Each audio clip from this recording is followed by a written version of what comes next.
lowered buildings and grounds maintenance projects down to the bare minimum.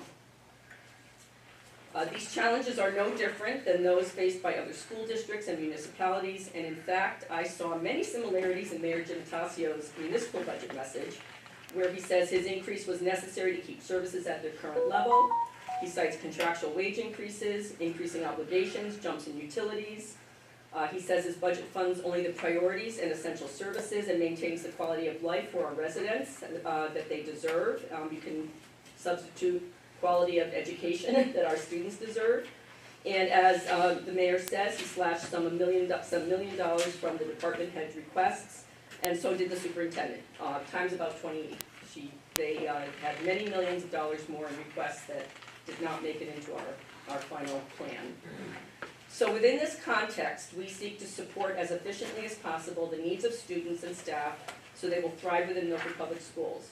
Our investments in our schools continue to position our students for future success. From the youngest on up, proper resources, technology, programming, and other supports help ensure positive and relevant post-high school experiences, which in turn becomes an investment in the workforce of tomorrow and helps sustain our economy. A great school system benefits everyone, our young people, our businesses, and the greater community. With your support, we can continue the progress and commitments made in previous years to help Milford be the best it can be, and a place where people will be excited to live and raise their families.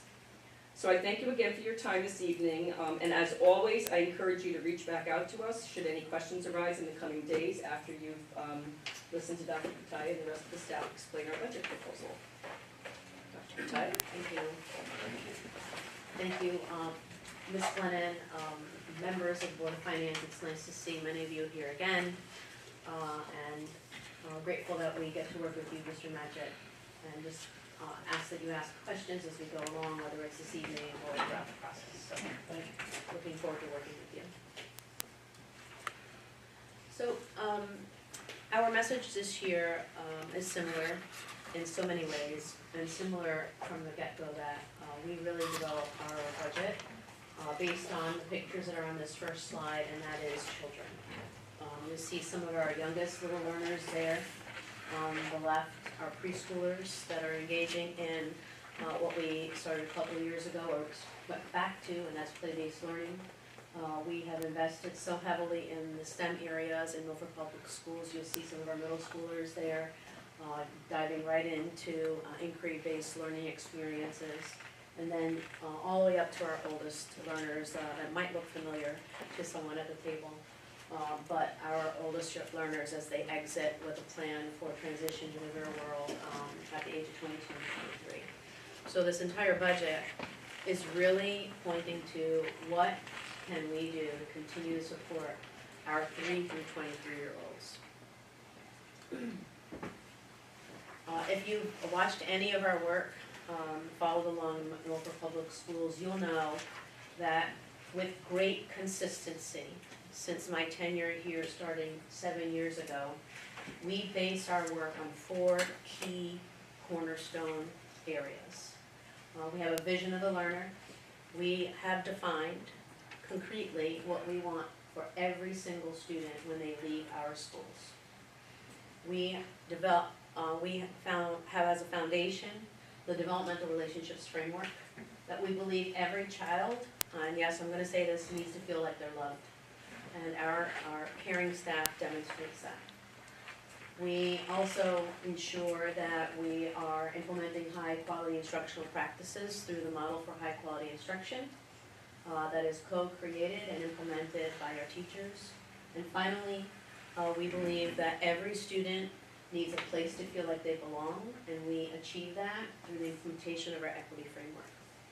We are consistent with that. Where some districts change their minds from year to year, what are our priorities, what are we doing next year, we are steadfast. And our goal here is to continue to make our budget decisions and identify our priorities based on those 4 cornerstones. So we actually have a process that we follow in developing a budget that is zero-based here in Milford Public Schools. We work with our team, and what we don't do is take out last year's budget book and say, okay, where can we increase this year? we actually roll all of our accounts back to zero. And we have a pretty rigorous process where every department works with teachers, every department head works with the principal, every principal works with the supervisor, every supervisor works with the district office leader, and they develop budgets from what I like to say the classroom up, starting at zero. All of those budgets are focused on the Board of Education's mission, vision, commitment, and goals. All of those are available to you in the executive summary for your review. Again, I won't say the 4 documents, but those are aligned to that as well. And then we start to identify what are the priorities based on the kids that are right in our classrooms today, the students that sit in our seats, and what are the staff needs. And from those priorities, we make decisions on what are the programs and initiatives that we like to implement for the coming year. And behind all this is a 5-year plan that we have and we're trying to achieve. And then we make decisions as to what will be moved forward in the upcoming budget. Now, while there is a budget in front of you, please know that if it was the will of this process, we'd be looking at a 20-something% increase. So know that we do our due diligence and saying plenty of times no, or not yet. So the budget that is before you has been run through this process, aligned to our priorities, aligned to what the Board of Education has identified as important. A few years ago, the Board of Education adopted 9 commitments. I will not read this slide to you. They are available to you in this slide deck as well as in your book. These 9 commitments, again, remain steadfast.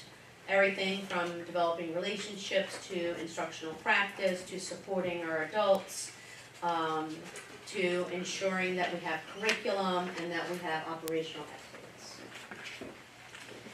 Our Board of Education goals, 21 to 26, are directly aligned to our vision of the learner. Specifically, they are about scholarship, personal development, citizenship, and creativity and innovation. Each fall, the Board of Education entertains, discusses, revises, and adopts budget priorities.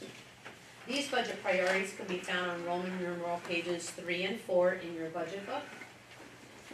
This slide is solely a summary of those priorities.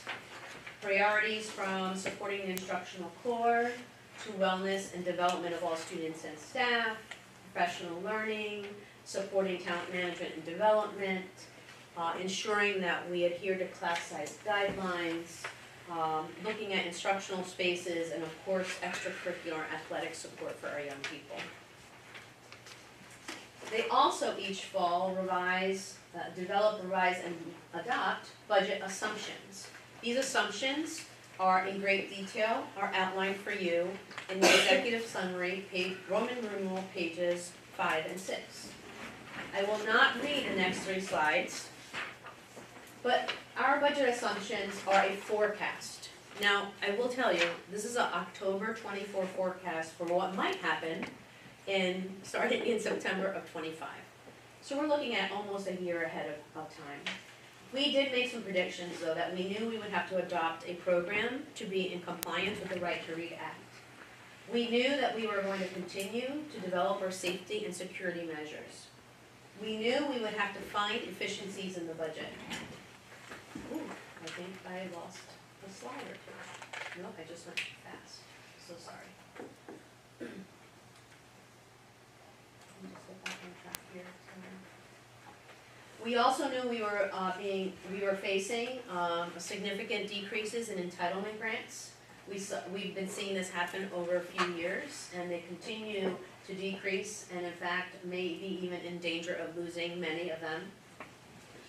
We knew that we would be facing different kindergarten enrollment numbers because of the legislative change in the kindergarten entry age, that albeit it's not the first year, it would be the second year of implementation. So at that time, we were unsure as to the predictive nature of whether enrollment would be up or down or stable. We knew we'd be facing higher inflation, including keeping pace with the state's minimum wage requirements. And we also knew we were facing new contractual obligations in the area of salary contracts, in the area of transportation contract, health insurance, rising costs, and special education. And again, there is greater detail on Roman numeral pages 5 and 6.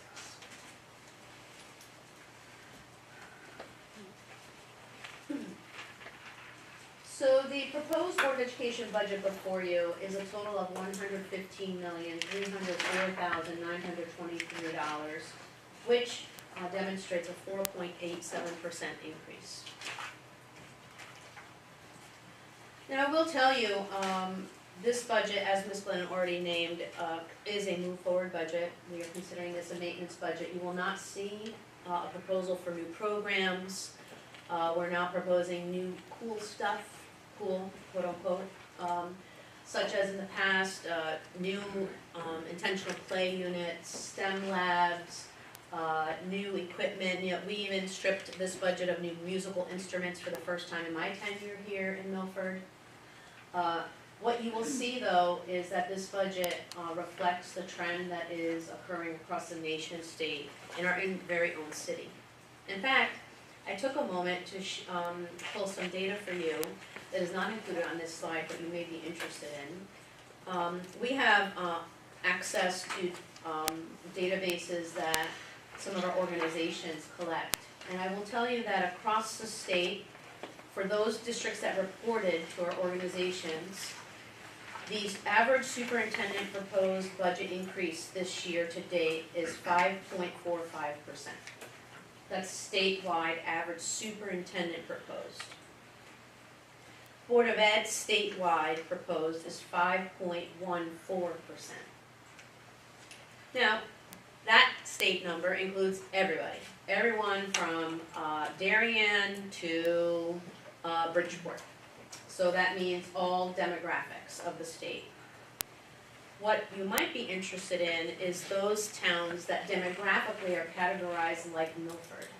And there actually is a categorical standard in the state of Connecticut. They're called District Regional Groups, DRG. We happen to be a DRG-D. The scale is A through I. A being the wealthiest and I being the poorest. So when we pulled the DRG D towns like Berlin, Branford, East Hampton, New Milford, North Haven, Waterford, Wallingford, etc. Those are only some samples. I will share with you that the superintendent average proposed increase was 6.44, and the Board of Ed average proposed increase was 5.75%. So it is with great rarity in these days that we're seeing lower proposed increases. It is tough times everywhere. And when we are in our own personal lives, even across the city, are experiencing rising costs and things that hit our own personal and city budgets, I'll have to say that the Board of Education budget is not immune to that. We are seeing skyrocketing, outrageous costs in things like educational materials and resources, utilities, renegotiated contracts, maintenance materials, simple supplies for cleaning. Just like I am in awe when I go shopping for eggs, I can't believe what we're paying. We're having the same reaction when we're ordering simple classroom supplies.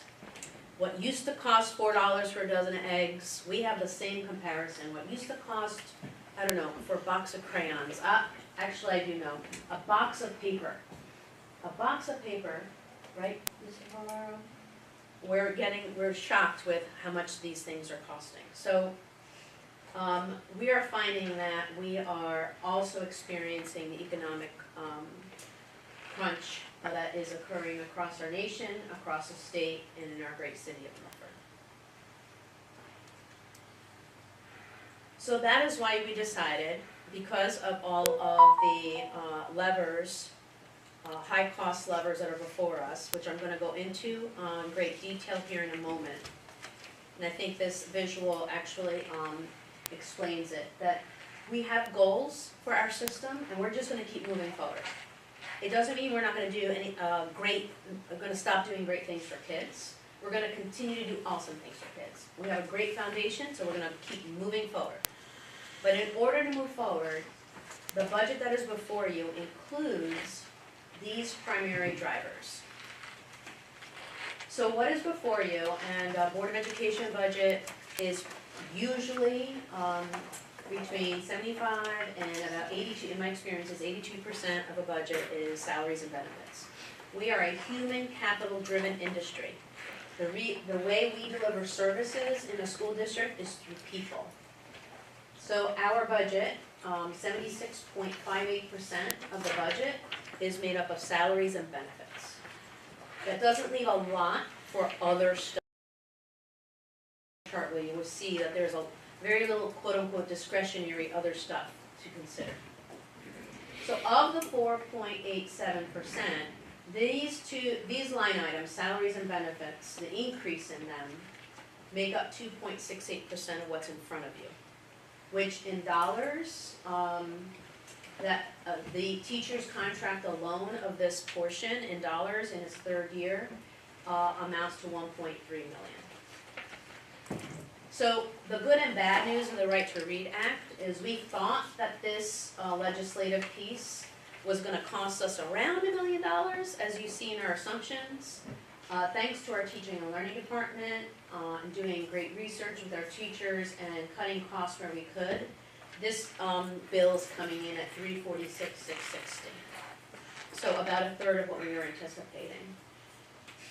We're also seeing skyrocketing costs, the highest I've seen in a very, very long time in the area of employee benefits, life and health insurance, retirees, and workers' comp are totaling $667,218.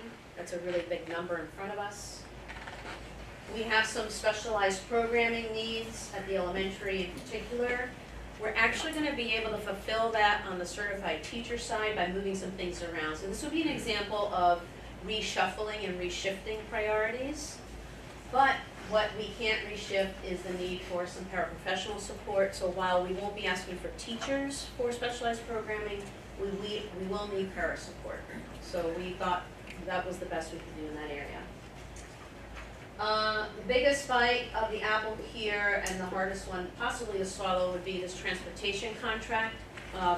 We have been so grateful to have a ridiculously low transportation contract. Actually, we were able to renegotiate right at the start of COVID. It has been artificially low when you take a look at the comparisons across the state, comparing other school districts and their contracts. So it was time for us to re-up. And so that cost in the first year for both regular and special education is coming in at $1.4 million. Special education, if you're reading any headline news right now related to education, you're seeing that across the state there's a lot of talk about special ed tuition and contracted services and how it's grossly underfunded by the state. It continues to be. In fact, we are looking at probably the worst funding of special ed this year than any other year in a very long time. And that number is coming in at $331,943. We can give you more information in this area, but we do receive entitlement grants. That information is in your book on page, thank you, G1. And is there another, something 19? A19 for the state. A19. So G1, A19, those continue to decrease, and in fact, where they're not decreasing, they're not keeping up to pace with expenses. And finally, our utilities and contracted maintenance costs are going up by $239,608. So when I said that we, Melissa did it? What is wrong with that? Uh-oh. Louis. Too many buttons that have Did I scare everybody for a minute? Yeah, Oh, leave meeting. shut off the TV as soon as I'm done. Here I am. So I did just share with you that we were gonna stay the course, and these are the system improvements that we are committed to. These are a summary of the board's priorities, so please know if you have any question, the steadfast focus remains in these 7 areas, so nothing should be changing because of this budget for the experience, the academic experience of students. As Ms. Glennon already stated, we actually are hitting pause on many of our facility and grounds projects. You will note in this budget that they are primarily flat funded or decreasing, and it's because of the strain of this budget. We just felt like we could not go there just yet, and especially since in the background of this process, the board is engaged in a long-range facilities planning. So we've slowed down these projects, and in some cases they are delayed. So these line items in the budget actually do not portray a true reflection of what our ground and building needs are. So they are artificially low. Ms. Glennon also referred to the $645,000 that we found in efficiencies. So these are actually decreases to line items that we made. One, because of, through the process of zero-based budgeting, it was deemed that we didn't need that, or because we had to draw a hard line and say, we just can't do that this year, it's gonna have to wait. So that is just a review of where we found the $645,000. This is a historical view of budget requests, so you will see that in more difficult economic times going way back to the 2008s and 9, that budget increases at that time in the area of education were notably higher. Then we had experienced more efficiencies through primarily declining enrollment and the reduction of FTEs. Remember, FTEs is full-time equivalents, which equals salaries and benefits, and when you are declining enrollment, you can cut staff, and that's a primary driver in our budget, as I mentioned. Is this specific to Milford, or is this? This is Milford. This is specific. Yeah. And note that there's a superintendent proposed, not Board of Ed proposed, compared to final adopted.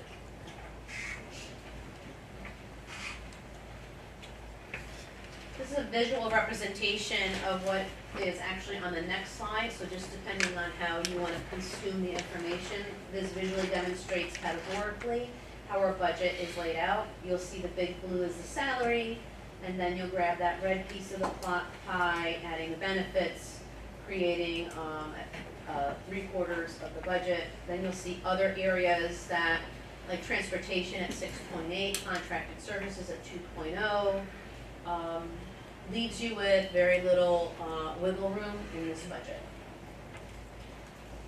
And this is the same information, but in a linear format with dollars plus the percentages. And I'll just close out with a reminder that this budget is a representation of what the 4 cornerstones that we stand on and believe in for all children. So at this time, Mr. Chair, we are happy to take any questions about the budget, and I'm also going to invite the ABC staff members to engage with the dialogue if that's okay. Absolutely. Thank you for your presentation. I really appreciate it. And we will not go through page by page because it's really not set up that way.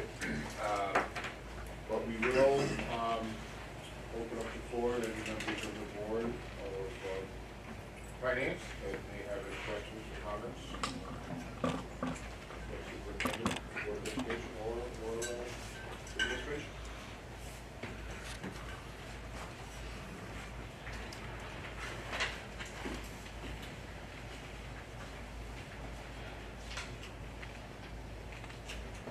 Mr. Chair, I'll open up some questions here. Focus on some of the bigger ticket items, total transportation. So, if I heard you right, the last time that was negotiated was 2020. So I'm going to turn it over to Mr. Brennan. We did re-up in 2020, was it? Yes, it was February, March?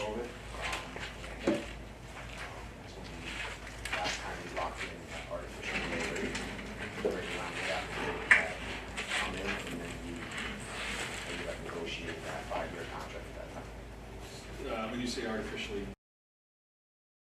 because we were able to negotiate at that time, at COVID, so it wasn't low before that? No, we've seen good rates. It's very advantageous because of the uncertainty of where things were going in COVID times. So we, as contracts, when we come back to school, contracts were increasing as supply chain issues started rising.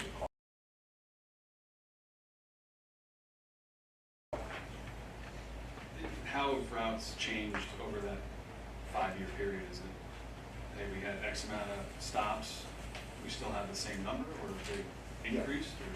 Rating audit, where we looked at, we had and we did some analysis. This was during the time when we did the, so over time we've carefully taken a look at our routes, both number of bus stops and the number of routes that we've had. And we've been pretty consistent with that over the years. So just to give you a couple, we have currently 107 bus runs and 976 bus stops. And that's across, our 14 schools.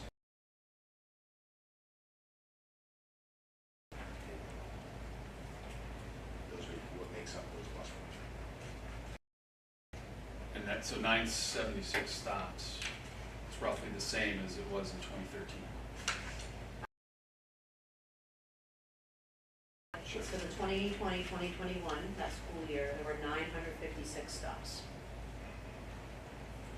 This year was 976. So each year we evaluate bus, stay pretty consistent, but bus stops in general will change based upon what students are still living in that area. If someone graduates, there may not be a cluster of students in a certain area, and then we take a look at that on a year-to-year.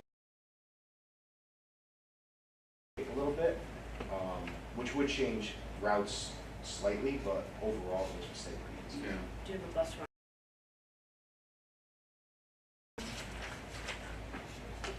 I have 107 bus runs. Okay, so that's been pretty stable, Mr. Milton. I have a 284 number is 107. Yes. Right, so that's been remained for about 7 years.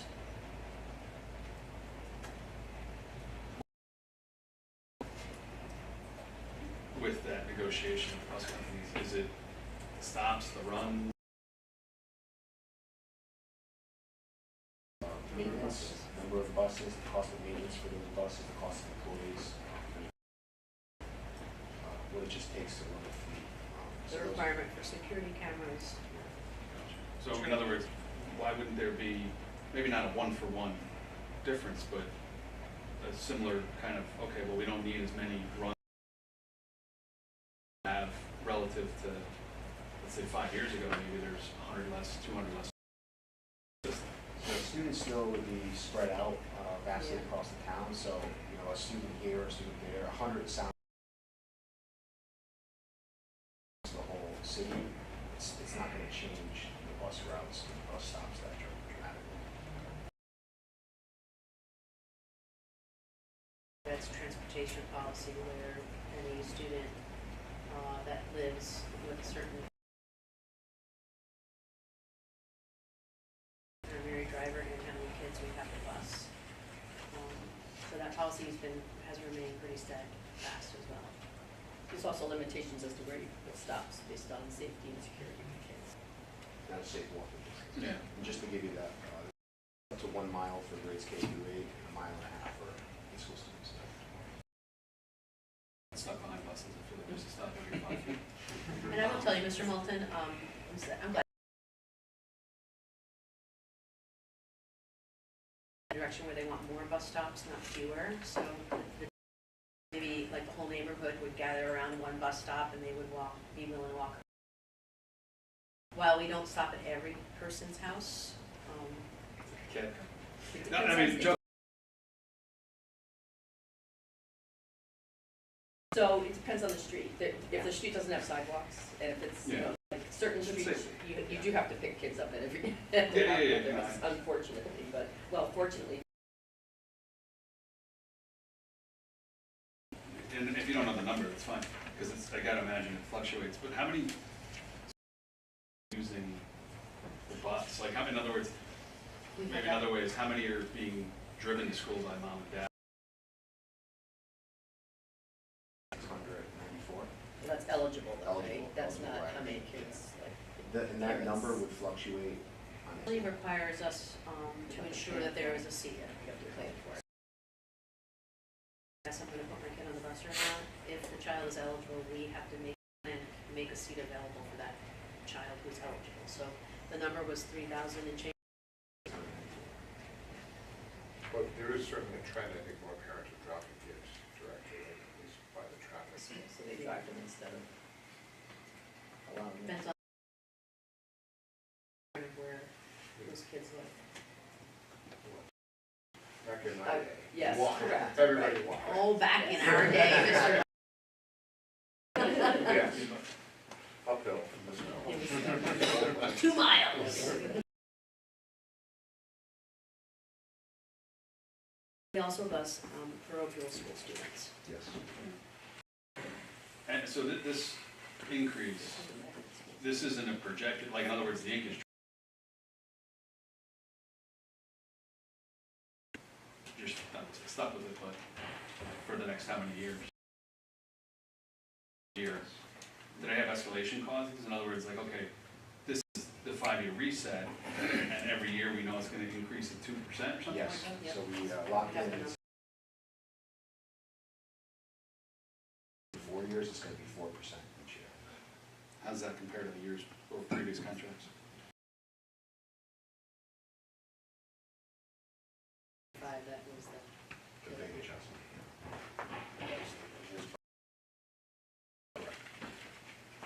In previous, called reset years, is this the largest? Oh, yeah. Yes. Durham has been very good to us in Yeah. terms of, there have been times they've been a very good partner with the school. Yeah, and I'm not No, But yeah. it's more just from a planning perspective, like, I think okay, is we've this been an very anomaly? Or is this Yeah. like Yes. a new thing? We're locked into a steady rate out. It's really market demand. You can- on the second bid. Well, when we did a market analysis number, and so our decision was to stay with the Durham. We never had any bus driver issues during COVID.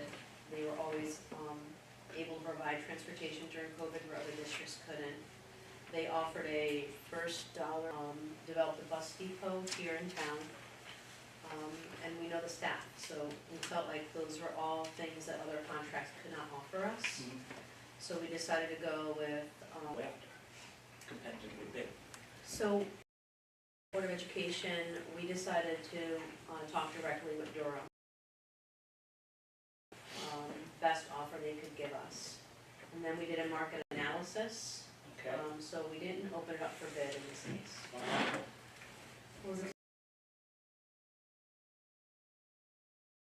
Other districts were paying, so we knew what was out there. The reliability that we would lose the offer of, that 4 years, very real, so Yeah, so there's a risk of we weren't not necessarily being gonna able get to that secure good that deal. offer. The best way is to put the thing out for bid and then evaluate of the price of the bird. You would evaluate all those other soft criteria. No, but actually, but in this case, because of our market analysis, the 19 lower than what other school districts were paying in their contract. We're gonna talk about artificially low, like that year one, we knew we could not get anyone to beat that. And based on where we're at right now, our numbers for our daily rates are still lower Still than the lower. average. Versus we have, as not We competitive. polled all the districts, Mr. Arnold, and we asked for their 5 years. And the competitors that, with the school districts who just finalized theirs, their first year was nowhere near this first year. There'd also be startup costs with a bus company coming. Medically, they would have to look at hiring staff, find a location, so it would be.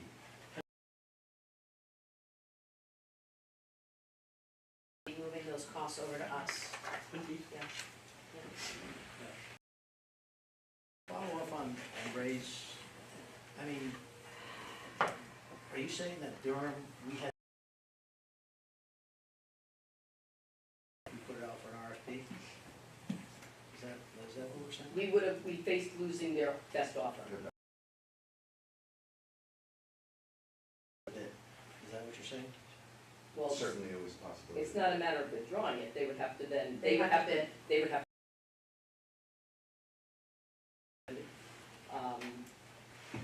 come in at the rate, their best offer to us when they're bidding with other people. Knowing what Durham is paying and try to match that or do better than. Was offered, but they wouldn't have known what they Right, were. it's a offered. close- Well, they knew what Durham was paying, correct? No, they knew what we How were did paying. you guys know what They the other, didn't- how did you guys know what the know. other school districts were paying so that you could do Because your we They analysis? finalized, their contracts were finalized, They knew what Durham was paying previously, yeah. not what they had offered us. We didn't just do this willy-nilly. No, I get it, but it We just found is- this was a win, actually. In my experience, and let these Yeah. other companies compete for the best price. Yeah. And I would think that if they're,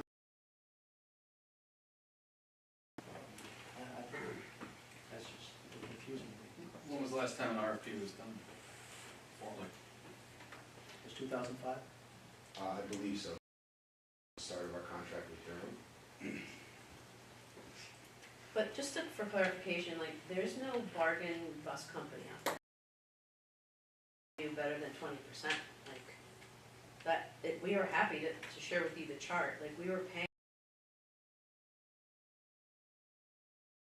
We were coming into this contract renewal that, there's nobody out there giving. It wasn't gonna happen. Our rates before this new contract were one of the lowest that, and that's why we have included that in our budget assumptions, knowing that no matter which company we went with, whether it was a different steep increase. We also Do you talked to think districts Durham that, has tried to make back what it lost during COVID? I don't. Margins are, but I would say that they're adjusting it based on what the current market demands are and what the needs that they have. When they want to repair a bus, there's parts that need to go into that, and as we've seen across everything else we spend right now, the cost of preventative maintenance that they engage in, everything is rising. so I know the purpose of this meeting is, there are other factors that we consider when contracting with partners, and one of the biggest nightmares that face school districts is safety. We've had nothing but great experiences for almost 20 years with Durham, so the other certainly rises to the top priority of our school district, above academics. We just have a solid partner in ensuring our kids get to and from school. That is a big number. So who, if there's 107, 109 routes, who determines, is it, so Durham says based on your suggests. We have a computer system where all our kids get dumped in there. And so what? An audit on stops and routes? Yes. Was that the one done by Jim Riccitelli? where the expansion of the time for the bus routes was expanded? To determine where the kids were, whether the routes and the stops were appropriate. And in that audit, we determined there was a determination that because they had a safe walking route from school and they lived within the. So at that point, we were able to reduce stops and have greater efficiency. Overall budget at that point. Okay, so it wasn't the expansion? That was, of the- I think. He actually did it, he like sat down and did it, or did he? Well, it work was done with- with Durham. It was increasing the window of, we want to make sure we have efficient use of our buses.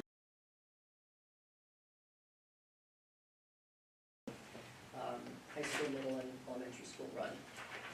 So each bus hopefully can do 3 runs in the course of a morning and an afternoon, but you have to have the right window. Right. The starts In order at to each allow level that to happen. allows So us yes, to use they the same did bus, do some tweaking there. which saves money. Things would change as part of the, all good Samaritan and good relationship. Can you, Durham, Kids would be on buses longer. Uh-huh. That's what that does. I don't know that that would be a cost savings though.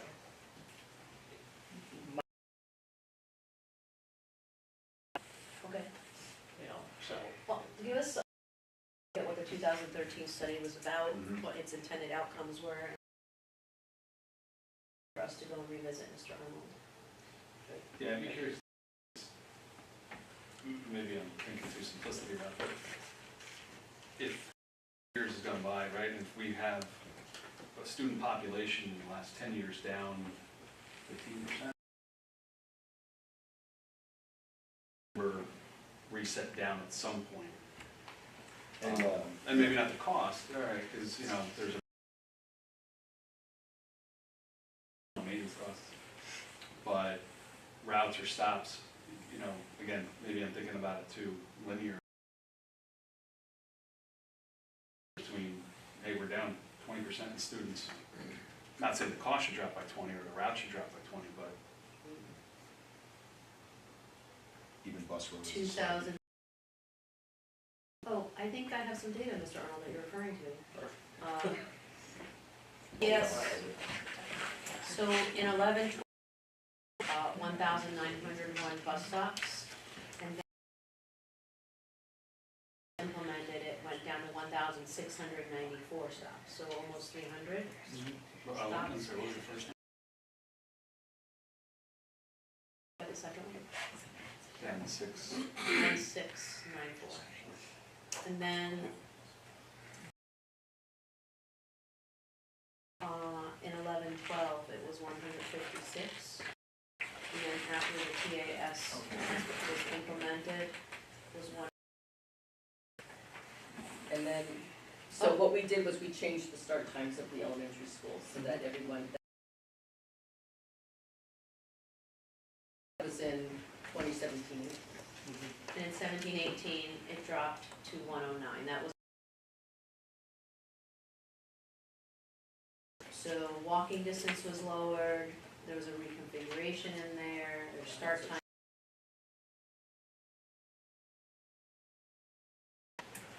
The bus runs. Significant. Yeah. Yep. Dropped 600 running stops. I Good mean, this- memory. what? It just seems like it might be worth pursuing again. And I would imagine we're just honing in on this because it's by far the biggest. Yeah.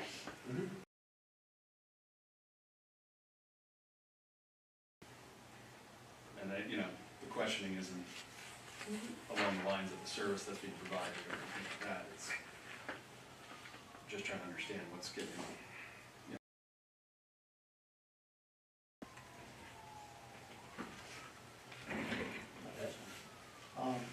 The policy is, you said it was For K-8. K 912 is 1.5. walking. And we had changed that also, Mr. Armstrong. 2016, that changed for middle and high school. Have there been any consideration of revisiting that? Since it's not a state policy, it's a local policy.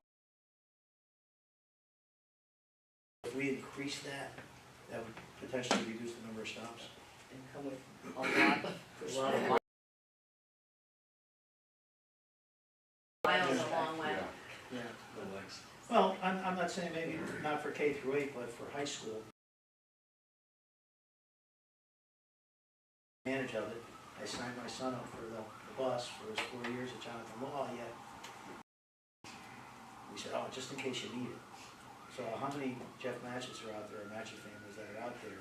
I mean, and when I did drive, but are you thought about any type of incentive programs or whatnot to encourage to not take the, if you're not gonna take the bus, I We mean. tried an opt-out program, and probably before you started, Dr. Kataya, did you say? Yeah, did you ever hear about it? So it was.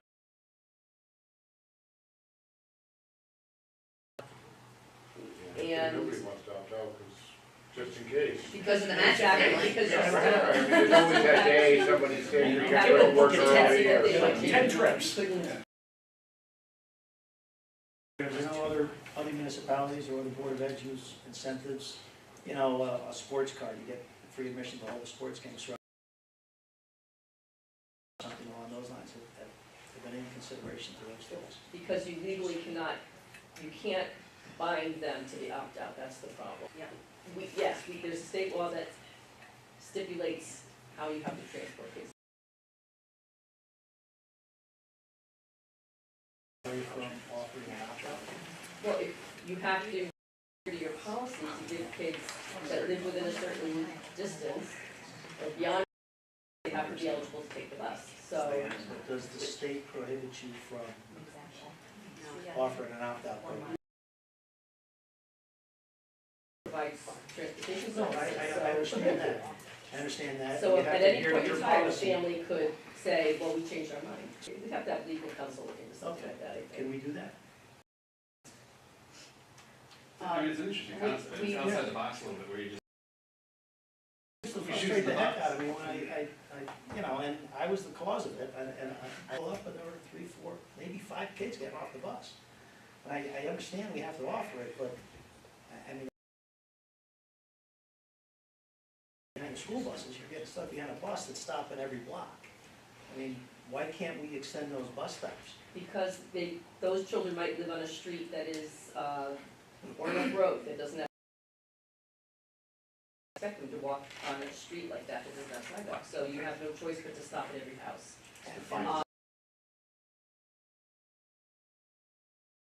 Can we just take the last line? Is that correct? So, former Mayor Ben Blake and I think Jimmy Riccifelli even started before that. Time to revisit that, the 1 mile policy and the 1.5 mile policy. That is something that we take a look at. Yeah. Process of actually visually looking but that's- to the, and driving out to sites of saying, like, there was a new development that Willem Court, forget the area that's over by the center town area there. And then the sidewalks weren't in there for this year. So we do, and we actually visited that site and took a look to make sure to verify, are there sidewalks? So students that are within 1 mile walking distance, do you guys take into consideration whether there's sidewalks? Walking route, we have to give them a bus, even if they live within the walking distance. So it's a similar situation as, the bus stopping at a child lives in walking distance, but it's not, they don't have a safe route to school, we still. Are we Well, able to provide those? I don't think so. Not sure. Numbers of kids that, Kids that are within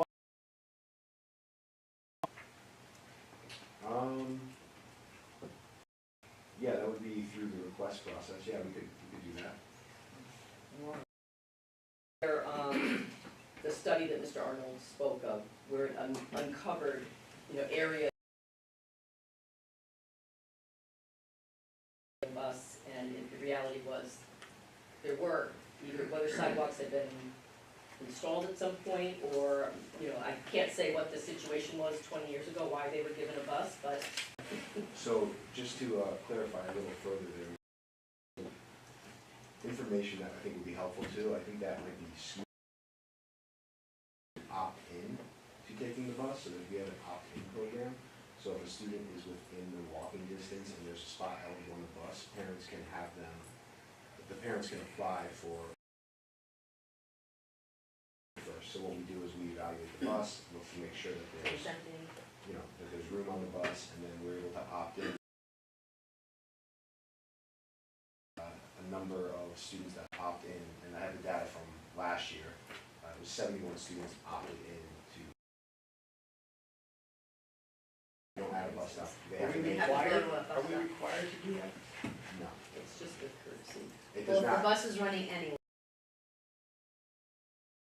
It actually does not impact us at or all. add any cost, because those students would still need to make it to a regularly scheduled bus stop. So we don't now add that limit, and they can make it to a bus stop. That would be like some of the most likely effective. I'm trying to beat it in very big part of the budget, and just trying to look for some type of, savings. Do you guys keep a census? If you have 20 kids scheduled for a particular bus, do you keep track of if they took the bus or didn't they take the bus, or who had to get out? Oh, so do we have data on that? Like, hey, we have scheduled, 20, but on average, 10 To provide the transportation no matter what, so. You gotta run. On the bus, so like if you're. And No, it's I the bus, understand that, it's the but- bus that, we're not paying. Yeah. No, I'm just looking to see, 20 kids are signed up for this bus, and you develop the route around those 20 kids. But like I said, that bus shows up and there's 3, 4, 5 kids getting off that bus. How often does that happen? You did see before they got to your house. No, I mean, on the way to school. Okay, so then are they, before they, School's the last stop, right? yeah, He's saying when he drops off at school. when you drop off at school, Right. you're seeing. How many, Yeah. how many are signed up, and then how many actually got off that bus at the end of at the school? I'd love to see what that ridership was like. It'd be interesting to run the whole bunch. Yeah. Yeah, but. Right, and and I don't if you know, yeah. evaluate the whole fleet, Yeah. you start to see that this one bus route services 3 kids, and there's a second one. That's where you go. Yeah, yeah, yeah. That information. Yeah, and consolidation of stops, I mean, you gotta do something.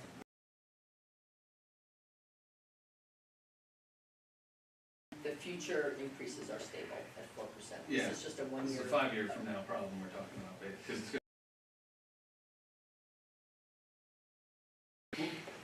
How much of this transportation budget is just what we've been talking about?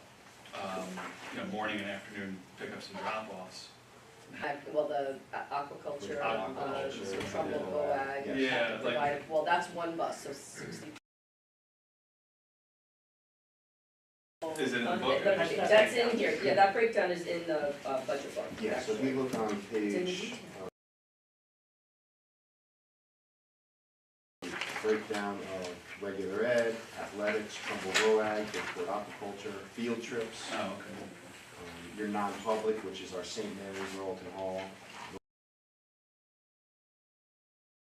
and special ed, internal and special ed, public and private.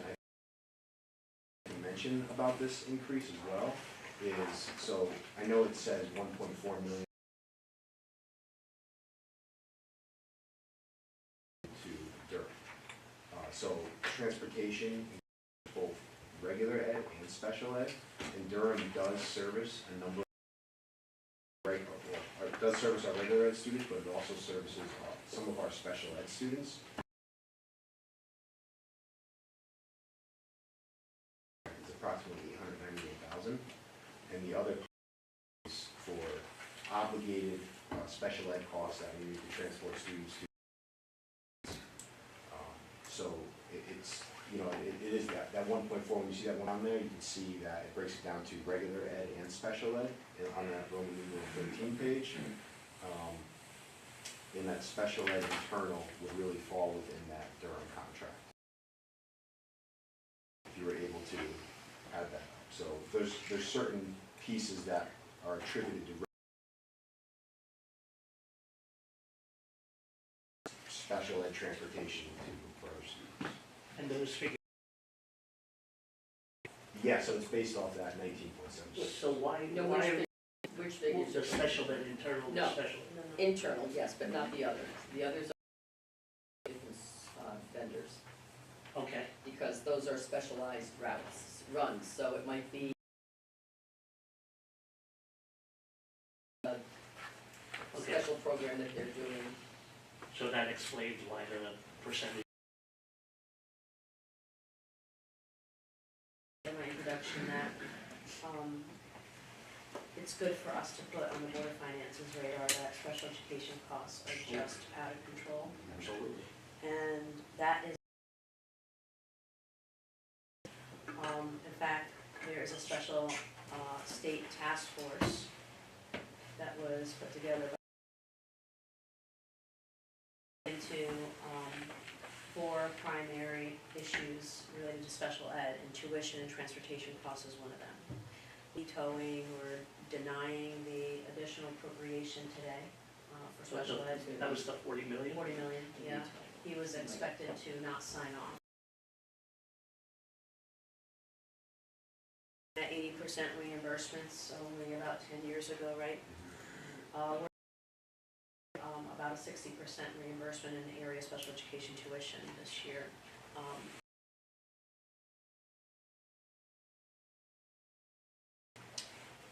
We're worried, very worried. So while we're looking at this 1.4, actually is not the Durham contract, it's the rising out of our control costs for special ed transportation. So sorry that we didn't make that clear 10 minutes ago. Good information. We're not getting reimbursed for non-public. No, That's just us, we have to do that, like we have to do that. State with us. That's nice. Not required to, they wouldn't care to make a donation this way. Donation that way. Is there any levers you can pull on that? 71? How many are typically No, assigned to, they're CrossFit? How many are typically? How many students do you put on the buses? Where stops? Do you have a number, or how many, Is Well- it 60 something? Yeah.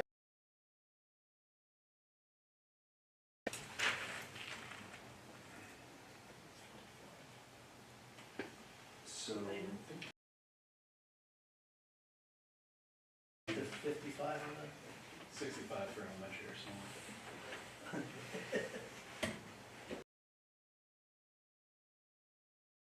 Get you that number this year. That'd be great. I'm just wondering, you know, you typically fill up the buses. How many of those seats are assigned? yeah, I guess we can't, we try to maximize that bus. can't stay on the bus more than 35 minutes or 40 I minutes. thought there was. no, it's not, it's not part of. The windows where kids are picked up, so. With each tier, you only can have, you have to have a certain amount of time in between the bus run to occur, and then the bus to go to the next tier, so high school, middle, elementary, It's a 40-minute window. So if we increase that or window, earlier. our students at the elementary level start. So if we increase that to an hour, then middle school wouldn't start till 8:20, and then elementary school wouldn't start, you know, until after that as well. So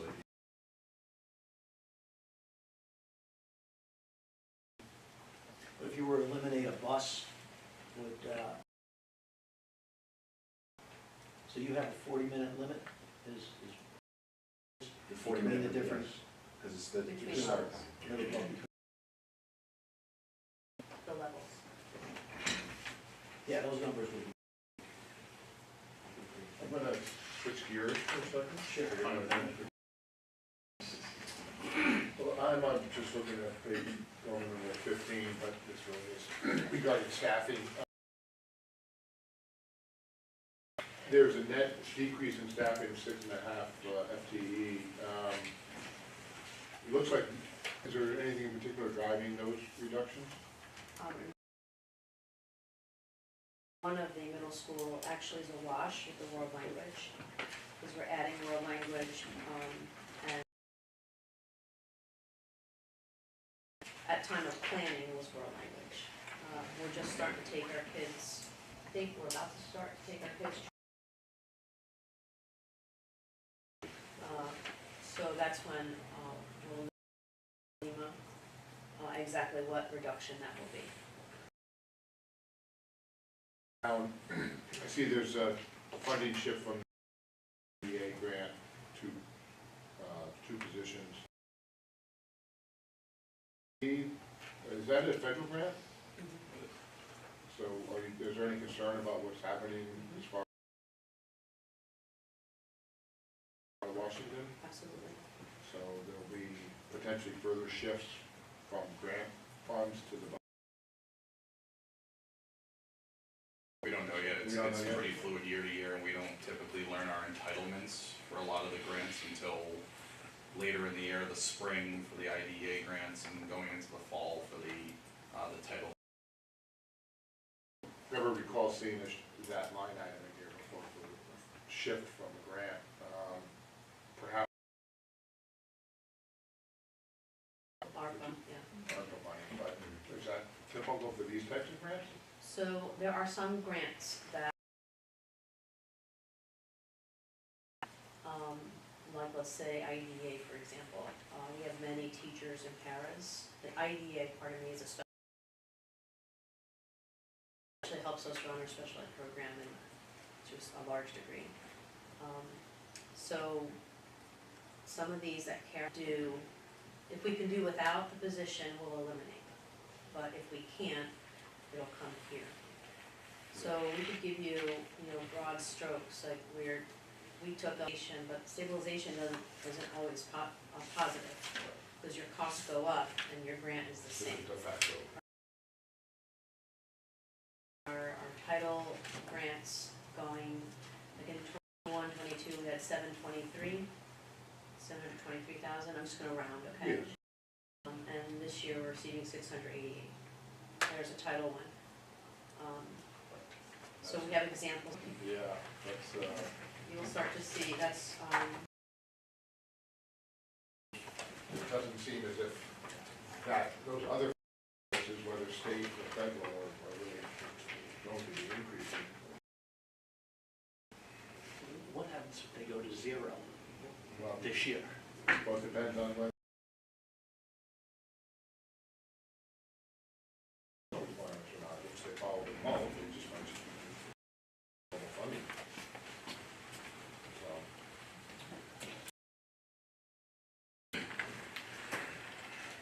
we don't carry contingency fund, We're not allowed to. so what we'd be in the same boat as Mr. Arnold, so many other school districts that slips, and I don't know, that really is a state of emergency, what you're describing. Yes. Primarily, is that primarily in the special ed? You'll see, area? on Roman numeral 16, Yes.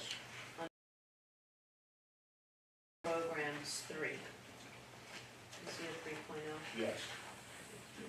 And then you'll see that funding shift from IDEA. Again. Right. Yep. Some people. Paras fill a need.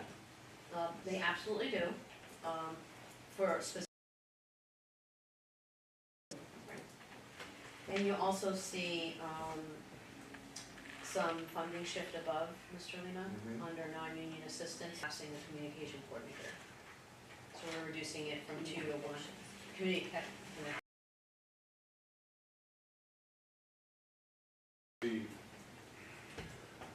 last year, or this current year's budget, there was a central administration position on it. I don't recall what that position was, so.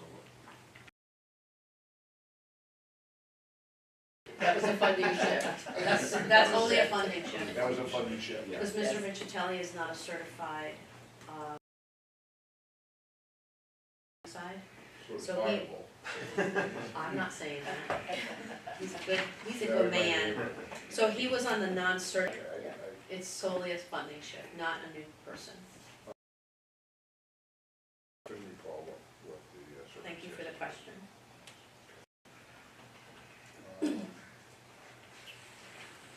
Any,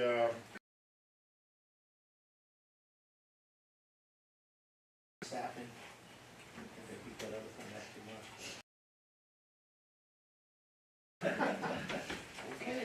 No, only kidding. Only kidding. Something you go under police and fire, they list out all the positions. Firefighter, lieutenant, whatever it is. It's just grouped. Let's just say administrators. Is there a list somewhere that you could of the positions within the school system? And Would that their not be job by title school? or- Do you have that? Yes. Are you talking? It says all schools, 8.0 FTEs. Yeah, And then it's there's a little bit more detail on page you go 1 and 2. to page Yeah. 1 and Go 2. to page, Or It breaks it down by group, and then if you page 1, administrators, page 2, teachers, counselors, social workers, school psych. Is there any administration downtown? We do not have, our budget broken down to downtown. Can you do that if you have something available? But Presentation we did for the board in January. We're happy to send you a link to that. And that- at Parsons. does it break down each of their salaries and what their title is, or roles or responsibilities? This, but the mayor's proposed budget, and if you go in, it lists every FTE that's within the. We have about 1,300 employees, so we don't run spreadsheets like that, for the budget in particular. It doesn't have either, so it's not necessarily a one-for-one. Can we at least get the administration? A list of the administrator? Is that possible? We'll run a report for you. That'd be great. I'm just wondering where you're going with that. It's an odd request. About what, everything we do and their presentations about We it. just don't know who's downtown and who's doing. Answer who's doing what. I'm sorry? It won't answer who's doing what. Well, like. I'm just looking for. are you looking for position Position. and salary? Position and job description? Oh, position and salary.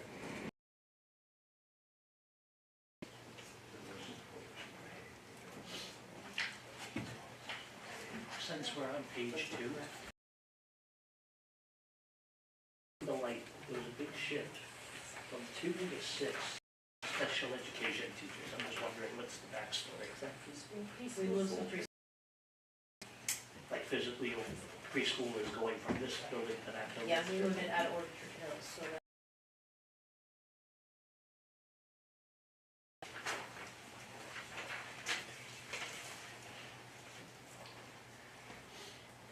I mean, overall, you just increased 1, but Well, the it's just a six- big the shift. six going, is that the new programs? Here. So it's going from 2 to 6 at Pumpkin next year.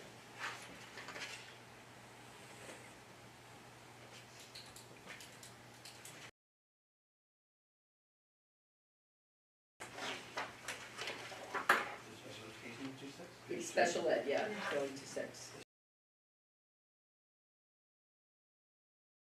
We're paid out of grants back into the. Oh, okay.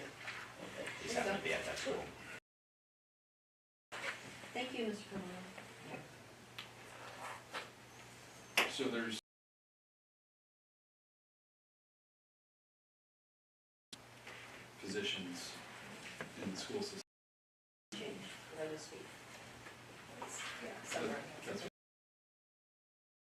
That's what's budgeted. How many of those are full? Or is it Full, like, We have so they might be openings. budget, no, not full-time. How many are positions that are filled? Way to put it, a better way to put it your way, how many are open? So if we have hypothetically 1,300 built payroll, or is it, well, we actually have 1,200? Well, I think some of those, I mean, the budgeted positions are only, what, 9 grant funded we positions? have grant, and then we have substitutes, Right. And then the balance is other sources. an answer for me? So are you asking like what's our vacancy rate? Vacancy, that we can't operate a classroom minus a teacher.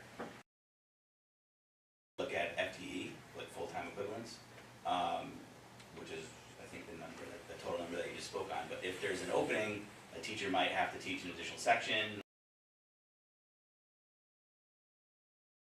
Board of Ed budgets don't carry like a 6% vacancy rate or anything of that nature. Thank you. So you carry like substitutes to fill? Sometimes it's long-term substitute, sometimes it's a current teacher who will give up their prep and 5.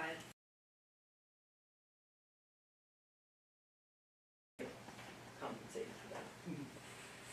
That'd be a stupid question. HR doors never close.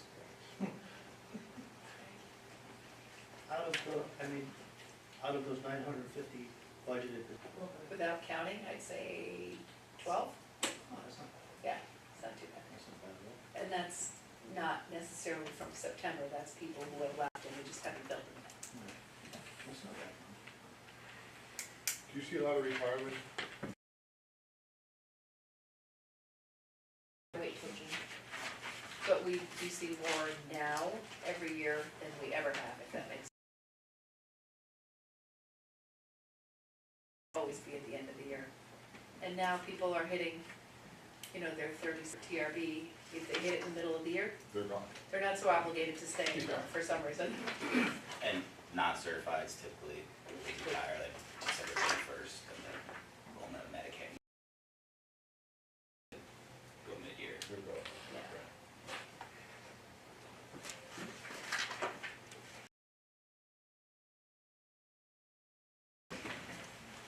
So, we talk about the academy.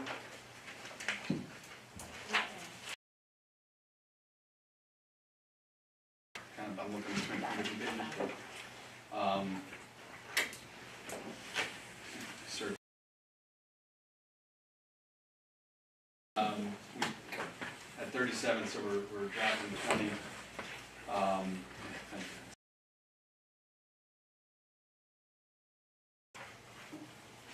Where's that? So can I give you an explanation on it? Yeah, and the next question. Whatever, 3 kids, and you got, Prince, I'm sure I can tally up the number, you may know it off the top of your head. How many people are supporting that number of kids? So it's And not another question- 17. No, it's not.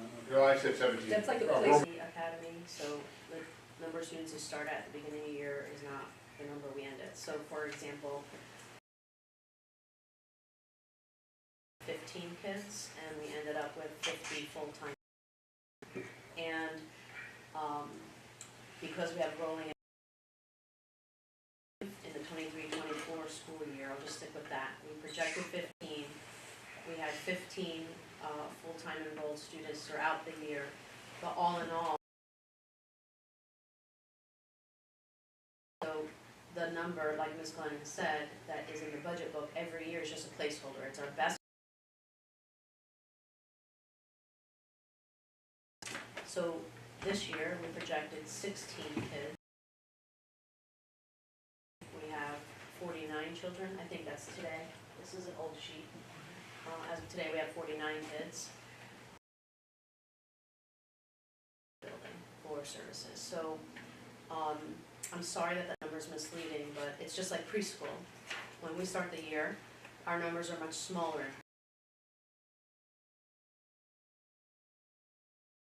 We're gonna screen and start serving that child. So with the academy, a child could say, or have a trauma, or just say, this isn't working for me, can apply to go to the academy, and there's an application process. We've been, with Mr. Occhieri's leadership and Ms. Stewart's leadership, that freshmen can't start on day one, that they have to start comprehensive high school admission process that we don't want to set kids up for. They're entertaining having students start their first day of freshman year at the academy. So freshman kids are not really counted in that projection because of our own rule. So we change as we change that rule. So I'm sorry for the confusion that the number 17 has caused the community, but that simply is a placeholder. About the year, go through the academy. The length of time, is it like, well, the student came in for a week, we count.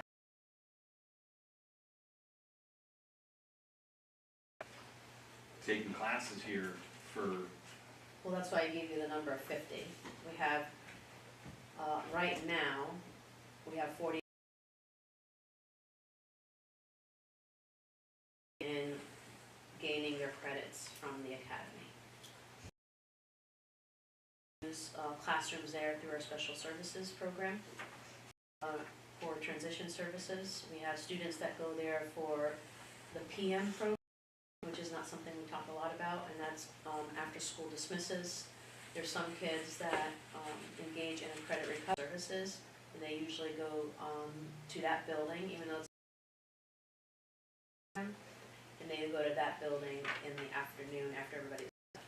So the academy building actually serves multiple purposes. One, an alternative environment for kids who just can't be successful at the comprehensive high school. Two, credit recovery services for kids who services for our students that are 18 and above. So it is a multi-use.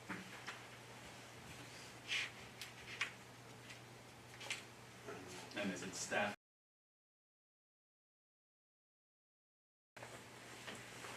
If you don't know now, Can we it's get fine. you the Yeah, answer? yeah, yeah, maybe I don't know now, it's just good. And maybe I should know this, who owns the academy, who owns the property?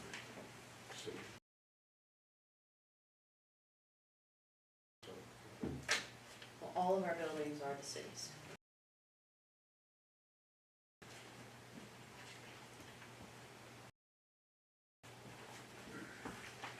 Well, since we're speaking of each, If I could breathe it into the universe. Mr. Lehman, would you like to ask your question? no, please. There has been the academy, let's save money, etc. The students that go to the academy still have to be served. Like we're just high school cycle, right? If that is the route we go, but staff for that. We're not just going to send them back to the comprehensive high school into the general population. People might be talking about on our end when we run numbers and start looking at individual kids. Glorious $1.something million. That is not savings that we would incur. So if we were to come to that point, and it's my hope that we don't, we're going to ever realize the savings that people think we're going to realize on the academy, because kids still need services. What the alternative was, because it's either going to be keep them in the high schools or send them out of district or something, right? Well,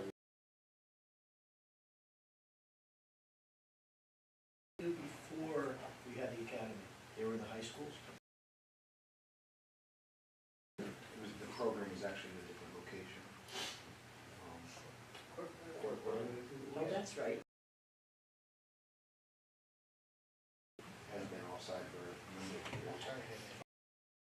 Outsource that particular student. If we were to send them to, say, CBI, is there any thought of maybe closing down the academy, expanding the academy instead of outsourcing this in-house? Would that be cheaper? Well, we also have to remember that the academy is not a special education school. Specifically. While it has some students that receive special services through identification. So that would not necessarily be the right place for those students. We asked, right? No. I thought that's what I heard you say. No. Could you expand it to other surrounding towns and charge the town? Why not? Why couldn't we do that? I'm asking. I would love to grab the building, right, bring it back some of our students with special needs, and we could possibly open it up for tuition.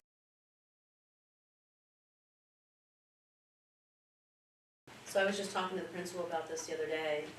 We're hitting 50 kids, and we were talking about, and if you've ever been in the academy, those classes are significantly smaller. They're not a regular size classroom. Max out students there, like 10, 12 kids a room. So you're not putting 30.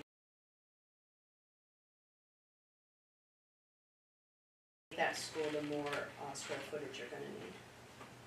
So you could technically, if you look at the buildings on that campus, and expand the program and possibly, depending on the services we provide, bring back.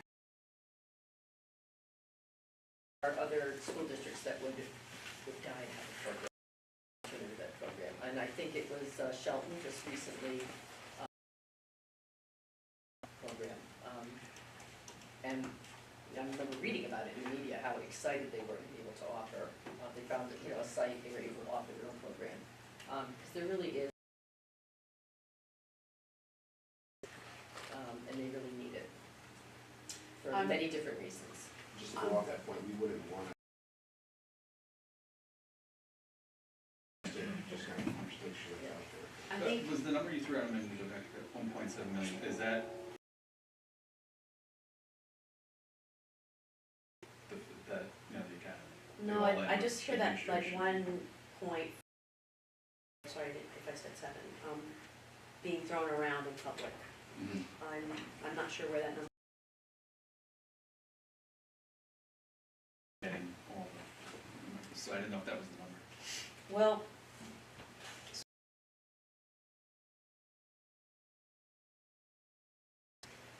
and when you look at it, you'd be shutting off lights, reducing some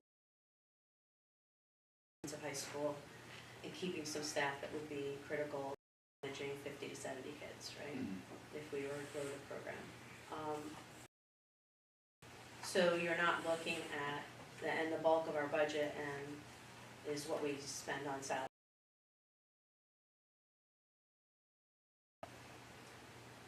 So I don't know that the savings on the operational side.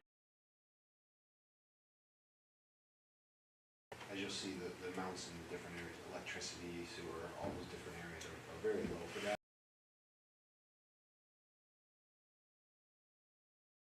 Closing the academy doesn't mean that.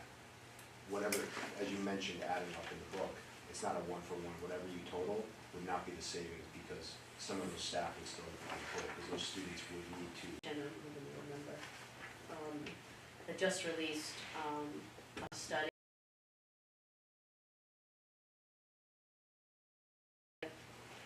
And hours have elevated since COVID, just like everybody else's, but I'm worried that you're entertaining closing the supports down for one of our most fragile populations. I appreciate Mr. Matchett's question as what did we used to do, because I think there are some crimes of education today. So I certainly would not want to lean back on some antiquated of a building and say, sorry, we're closing down your building. I think they're one of our most fragile population, it's a growing population, and if you about the success stories, they are literally savior.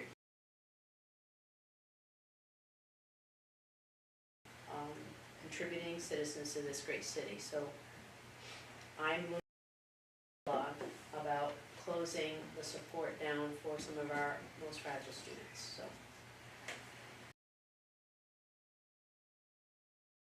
To that point, Ms. Maltby, your question before about the capacity of it, so that square footage is 13,244. What is educationally appropriate for those students? That's a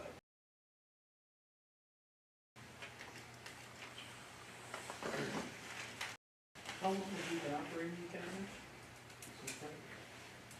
the original building was 1973. In 2008. I mean, it was moved from The court. Court Road and changed the name to the Academy, so, I mean, it's been here since. Yeah. That's all. So I think it was probably called something before the Alternative, Ed. yeah. So when you say the academy, are you talking the physical building? Yeah.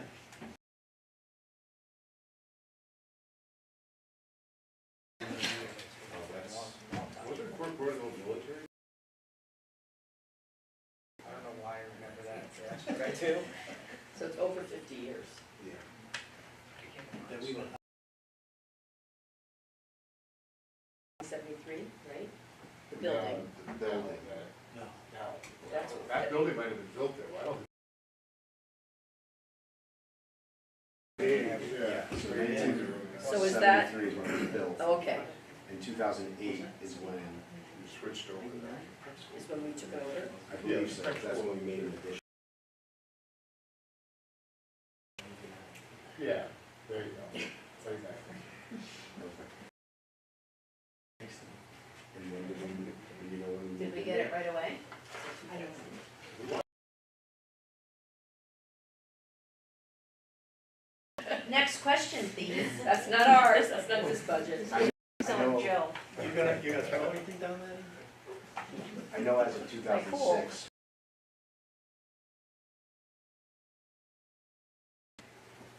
So it would be the other. But the services the school system has been Yeah. were I'm not 30, really 40 sure. years ago, if you were doing that. Probably, yes.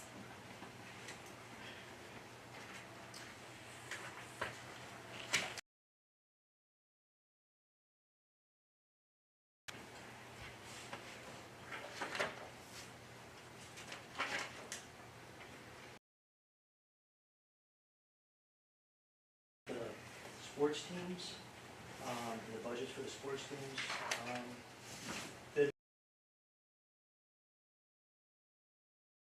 that are funded every year, but we don't have them every year. Some freshman teams in high. Even when there's interest, sometimes they decided not to have them. A foreign is not a freshman girls basketball or softball.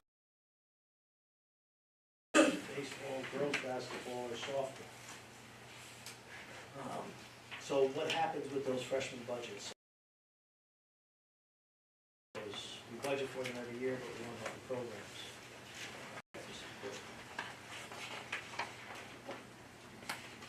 So.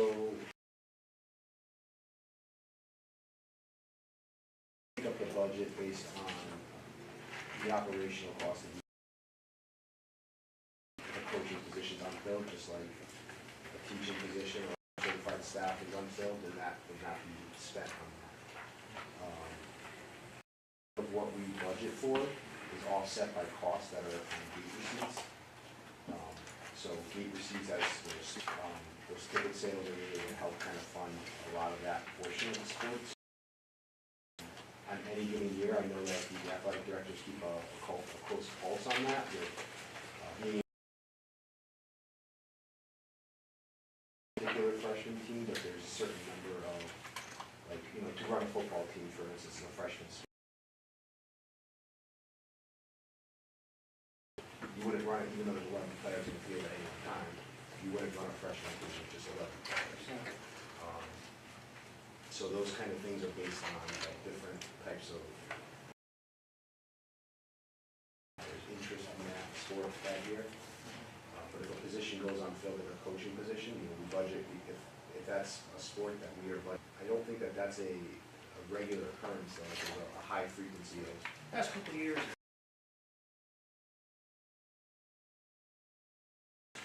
Only a few sports that have freshmen. There's only a few that have it yet. But we're budgeting for them year after year after year, but not necessarily. Yeah, I don't recall ever seeing a freshman, I mean, unless it's the assistant. Yeah, I don't. Where do you, but, That doesn't mean we budgeted for a coach in that particular sport. So Mr. Manager, what we do at the end of the, we're not allowed to overrun our budget, and we have to close out at 0. So what we do is we bring 2 sets of transfers. So any of the categories that we are underfunded in, we would then transfer into any categories that are overfunded. And as usually special education, tuition, and transportation. So I'm just reviewing the June 10th, 2024 budget now that's June, I don't know if I have July readily available. So, my point is that the budget transfer process in June and would identify any of the categories where we would be underspent, and then they get transferred for us to keep a pulse on, right, we do a good job budgeting. And so, if we make an adjustment, that would be like, all right, listen, you guys keep telling us you need 50, but you're really only spending 45, right? So, as far as June is concerned, I don't,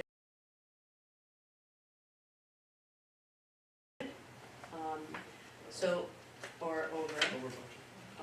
So that being to me so far that the budget process in the athletic world was working, and that they weren't budget. Let's use girls' basketball, But you got a it's head within coach and you got assistant coaches and.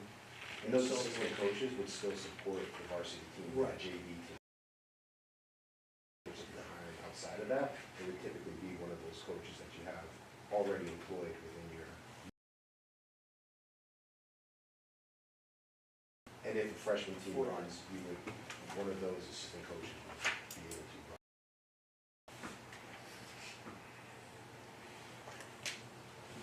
Thank you.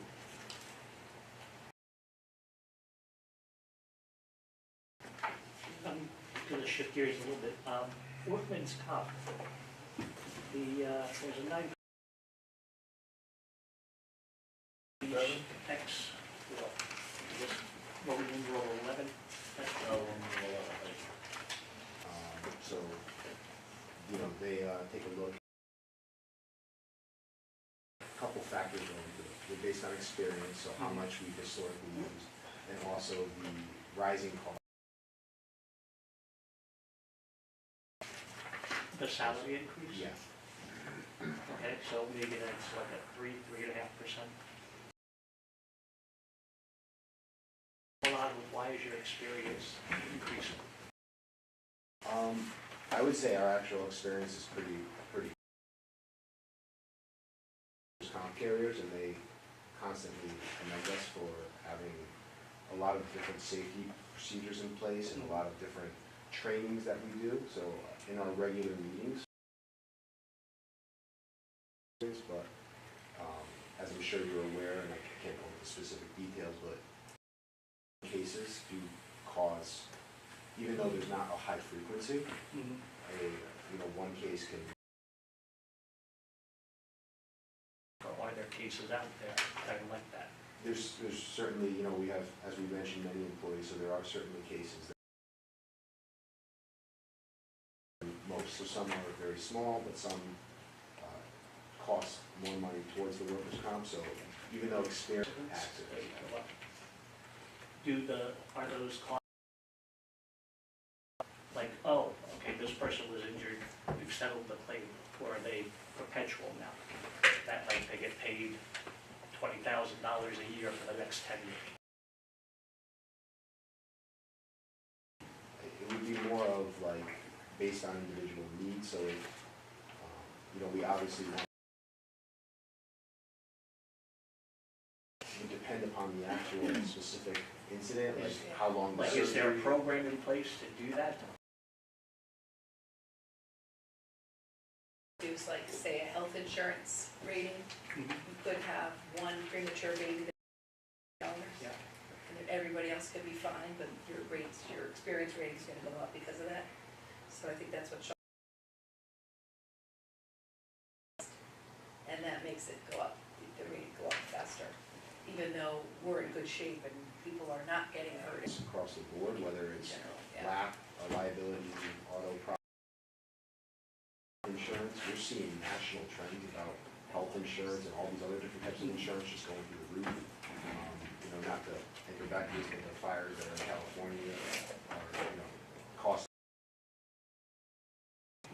So insurance companies in general are concerned about the future moving forward. So Trying to get a little more creative on light duty for individuals that are on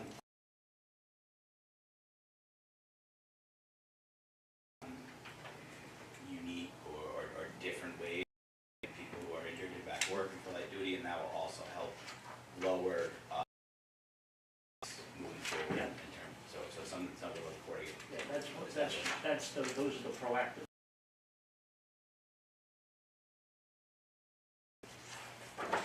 The line right above workers' comp insurance personnel, yes, is that, health insurance? that's a life insurance.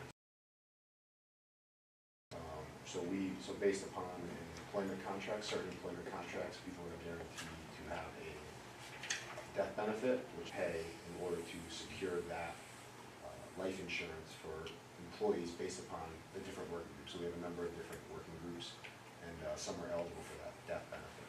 So account 200, life insurance Yes. premiums. So that one was expected, we didn't know that was gonna go up. So 3 years ago, we used to buy that amount. That is something that you are paying out that death benefit, so it's not life versus term life, some of the different insurances. This one here would be definitely paid to age 60.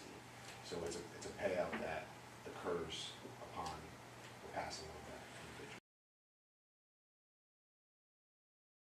Yes. But this is the premium, it's not an actual death benefit. That's correct, yeah, so it's the premium of it, and that's the total amount.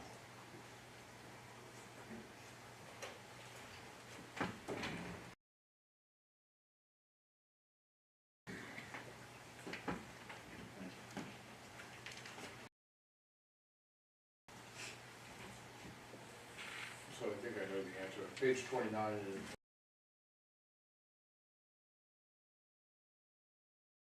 non-instructional supplies, increased from about 80,000 to 135,000. That's basically just a fund. There's a rising cost with a number of our non-instructional supplies. So let's get that page. Operational pieces that contribute to that, but there's also regularly replaced security uniforms, so things of that nature. So it covers the RFID badges that we spoke about earlier.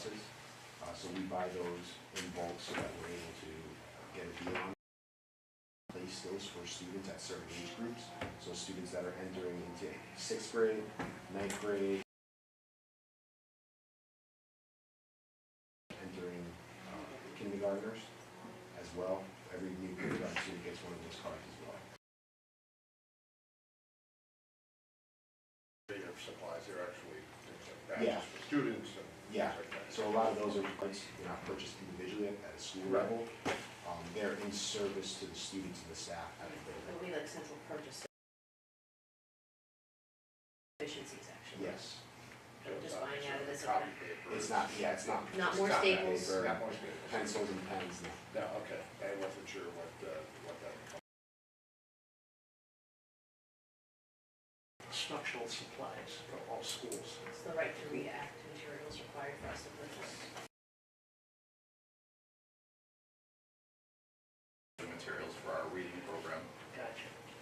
one that we estimated.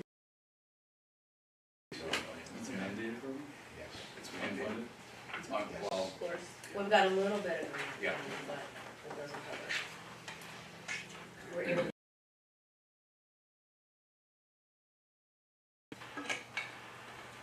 $346. 346, This was in this 660. budget. Whose number for inspectional compliance? It's included within there. It is, okay. That's the top.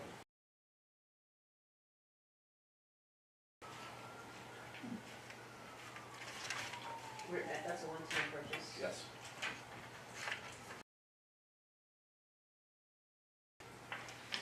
Thank you. Any further questions or comments? Instructional supervisors, that's part of the district, right? I asked him earlier. That's exactly, the presentation I was talking about, Okay, yeah. Oh, so there's, that you have everything you need, but minus salaries there. all right, but,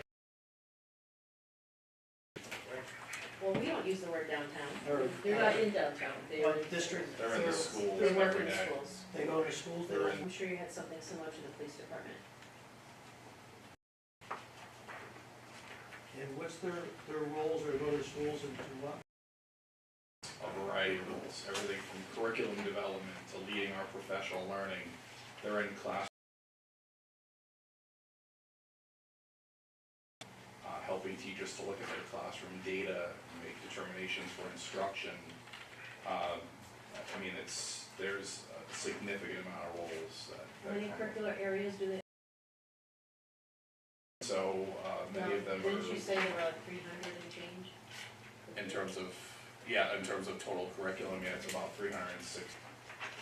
And that's They- everything pre-K up through 12th grade. So they go through the high schools as well. Correct.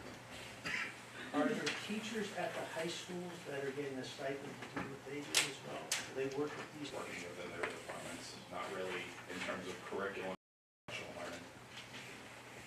So Mr. Magic, this like legislative requirement to aid Okay. is directly overseen by one of our supervisors.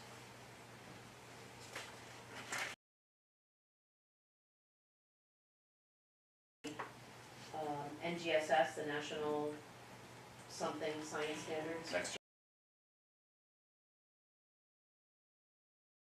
significantly changed instruction for high school science teachers. Remember, we used to go to earth science, and then bio, and then chem, and then physics. Well, that got changed also.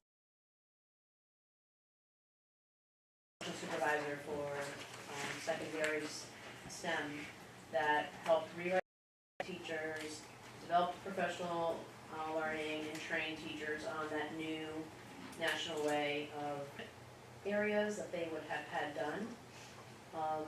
That there's coherence across the district, right? So if you have one person overseeing all the reading,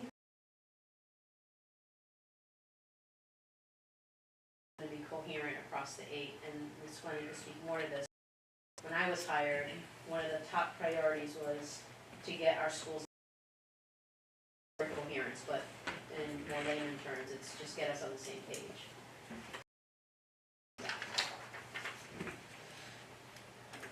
Where can I find those stipends in the budget?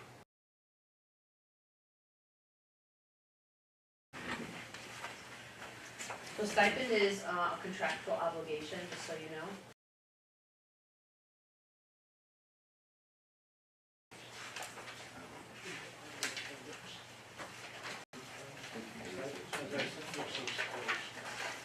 I couldn't find it.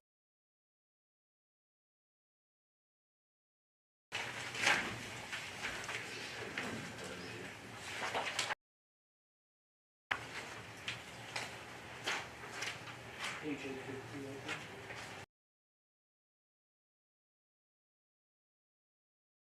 Or coaches and advisors. Yeah, that's what I was looking for, yeah. Department chair, you're talking about high school. Built in within the salary. So it's in, what line? Salaries, yes. It's in the salary line.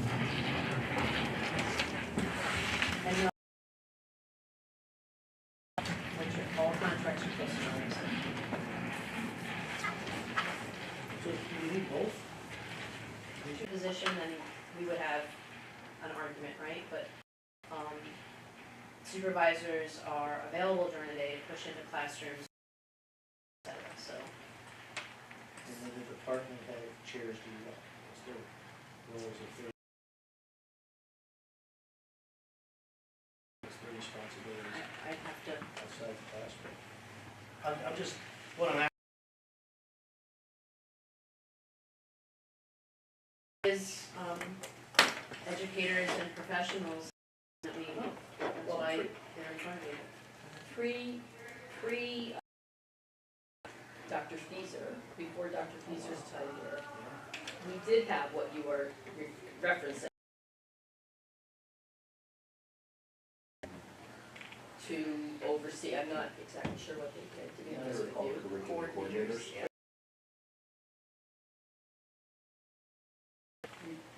She revamped that whole process. I mean, I don't understand how a high school teacher, which is what the need was. And so that whole system was collapsed many years ago before when Dr. Feaser came. So if they're not stipend, The department chair, yeah, what do they do with that's that? a different role, so I'm not sure. Why do they get the stipend if they can't? Well, they're doing some type of work that they're getting a stipend for, so perhaps Yeah, the work what- is being done after school. It is, it's a stipend because it's, Professional learning, there's Oh, a, okay. series of things they could be working on, curriculum type things, so.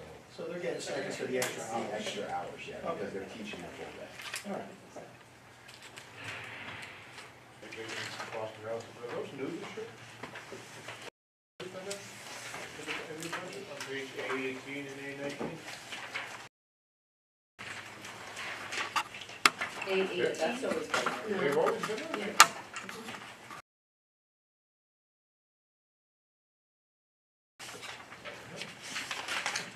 Yeah, I'm looking at last year's budget. It was there.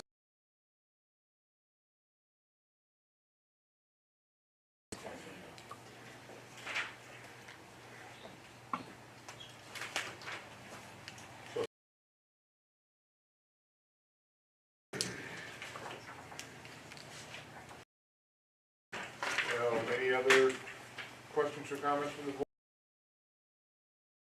On page A22, the replacement of video camera life cycle phase 4, $1,900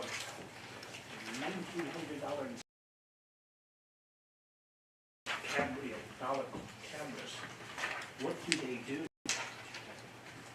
Those are the security cameras. How is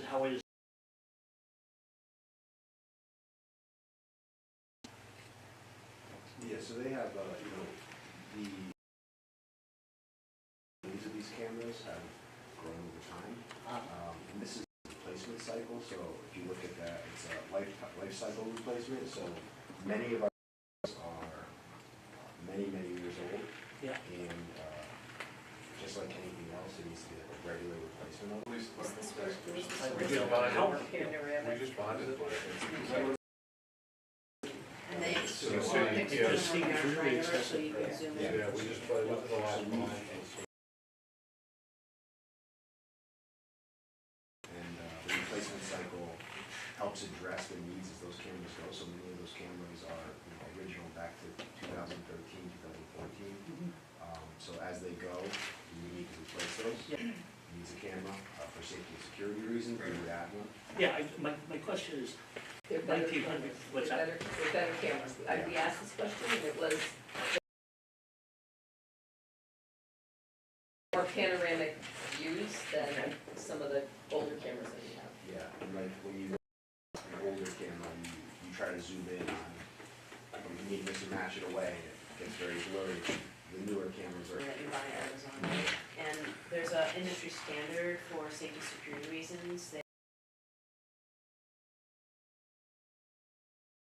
Camera, so it's a specialized camera that wouldn't be just. In some instances, you could do away with 2 or 3 cameras and just put one in that has a 360, Right, or whatever. and will be incorporating AI to a certain degree in the future, where there may be recognition, et cetera, so.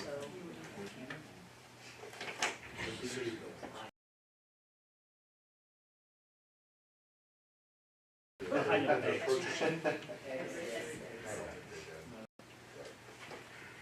was asking, right, because we just, I believe, bonded, because they're going through the similar exercise with cameras throughout the entire city.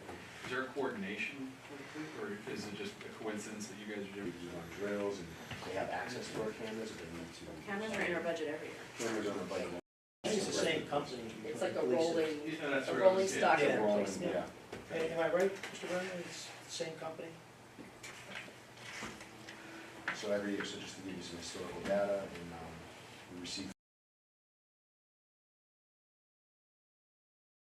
no funding for cameras.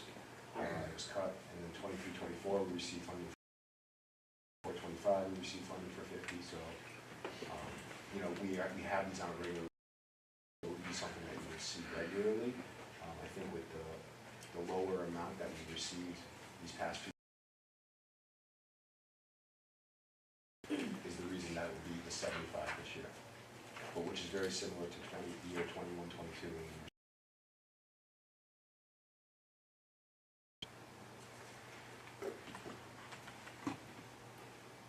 Okay, what is the Python?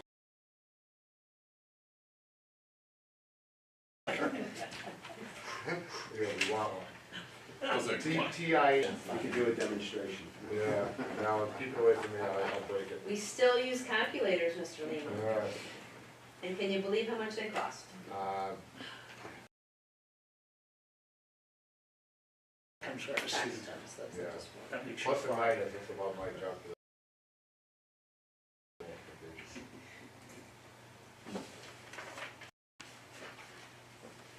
And I have one more random question. Yeah, well, couldn't be more random.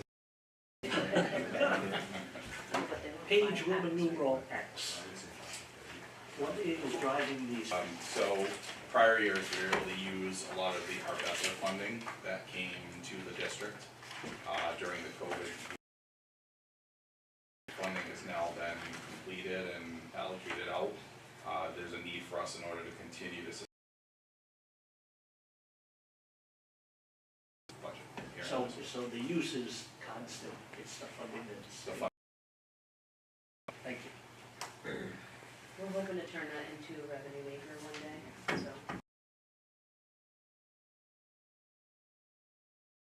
My last question, the high-quality instruction program, organization that have an instruction program, that you guys outsource?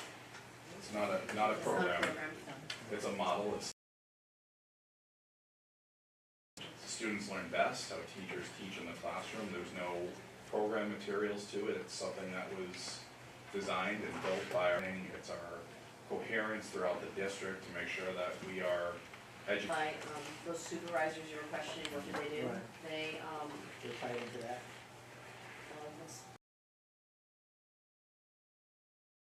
instructional practice, right? So it's just getting better, right? And so all that training is done in-house by, and not just supervisors, by some teachers as well.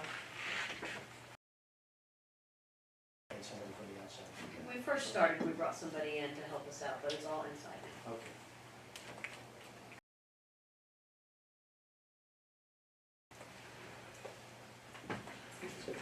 Well, thank you all, members of the board, and first the, Given the current political environment, what happens if federal funding goes to zero? What can the Board of Ed do, or Board of Ed or the superintendent, how do they cover grants going to zero?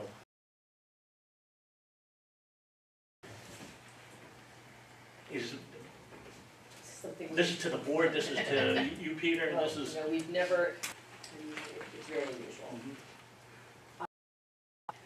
If you wanna portray doomsday here, services, and we're coming to the city for additional appropriation.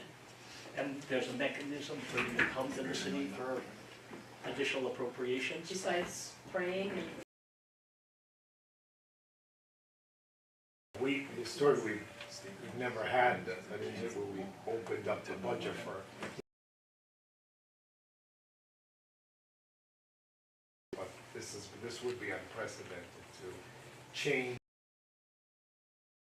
not able to be changed.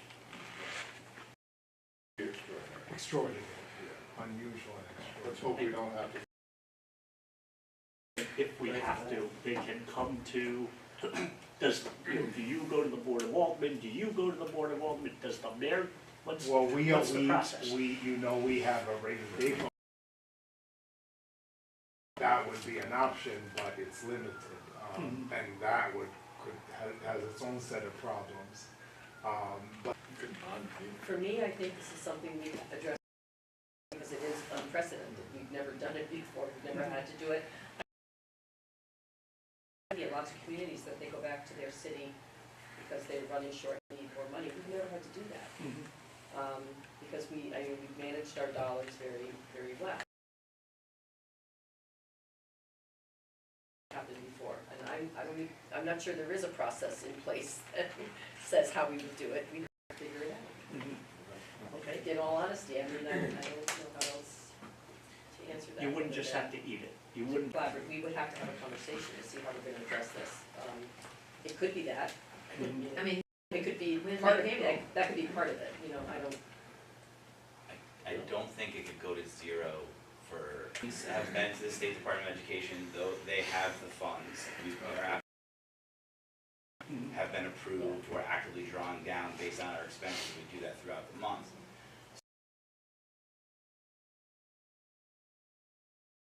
For each district in the state, if they cancel it forward, fiscal year 25-26, that's a different conversation, and it's, so I don't think we could be cut like by June 30th, because those funds have always.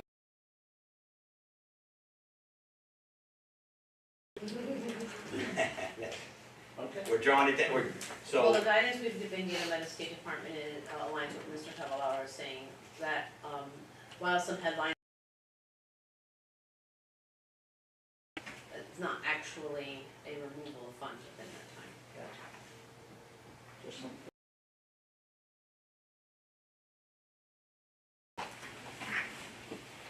that's it. All right, thank you. I was gonna. Yeah, this has been a lot of these meetings, I just want to spend a better, more productive meetings that we've Yeah, had. we A appreciate lot the of dialogue, great- everyone. A lot of good. Lots of Thank you. information, I appreciate Thank you. it. And, See you again. Again, if questions, well, thank you. come to the source, please. Yes, thank you for your time. Thank you. Motion that we go back into recess until we reconvene on Thursday, March 6th. Thank you, Mr. Bowman. There's a